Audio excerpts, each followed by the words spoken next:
Christmas പരീക്ഷാ ചോദ്യപേപ്പർ ചോർച്ചയിൽ അന്വേഷണം അധ്യാപകരിലേക്ക്. ട്യൂഷൻ സെന്ററുകളിൽ പ്രവർത്തിക്കുന്ന എയ്ഡഡ് സ്കൂൾ അധ്യാപകരെക്കുറിച്ച് അന്വേഷിക്കും.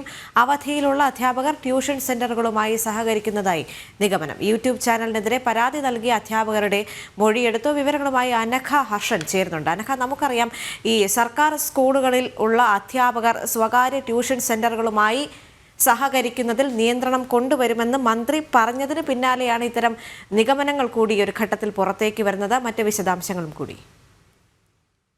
അതായത് ഈ ക്രിസ്മസ് പരീക്ഷാ ചോദ്യപേപ്പർ ചോർച്ചയുമായി ബന്ധപ്പെട്ട് ക്രൈംബ്രാഞ്ച് ഇപ്പോൾ കൂടുതൽ പേരുടെ മൊഴി രേഖപ്പെടുത്തുന്നതിലേക്കാണ് കടന്നിരിക്കുന്നത്. ഈ ആരോപണ വിധേയരായിട്ടുള്ള MS സൊല്യൂഷൻ എന്ന യൂട്യൂബ് ചാനൽ ക്ലാസുകൾക്ക് തയ്യാറാക്കാനായി മറ്റ് എയ്ഡഡ് സ്കൂളിലെ അധ്യാപകർ വന്നിട്ടുണ്ടായിരുന്നു. ഈ അധ്യാപകരുടെ മൊഴിയാണ് രേഖപ്പെടുത്തിയിരിക്കുന്നത്.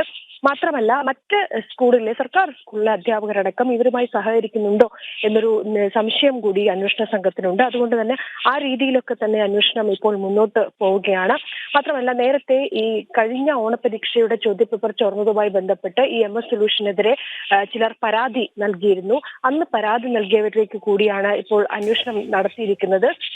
നേരത്തെ ചക്കാലക്കൽ ഹയർ സെക്കൻഡറി സ്കൂളിലെ 7 അധ്യാപകരുടെ മൊഴിയാണ് ഈ നേരത്തെ രേഖപ്പെടുത്തിയിരിക്കുന്നത്. ഈ MS സൊല്യൂഷനുമായി സഹകരിച്ചു എന്ന കാരണം കൊണ്ട് തന്നെയാണ് ഇവരുടെ മൊഴി രേഖപ്പെടുത്തിയിരിക്കുന്നത്. എന്തായാലും അന്വേഷണം കൂടുതൽ പേരിലേക്ക് വ്യാപിപ്പിക്കാനാണ് ക്രൈംബ്രാഞ്ചിന്റെ നീക്കം.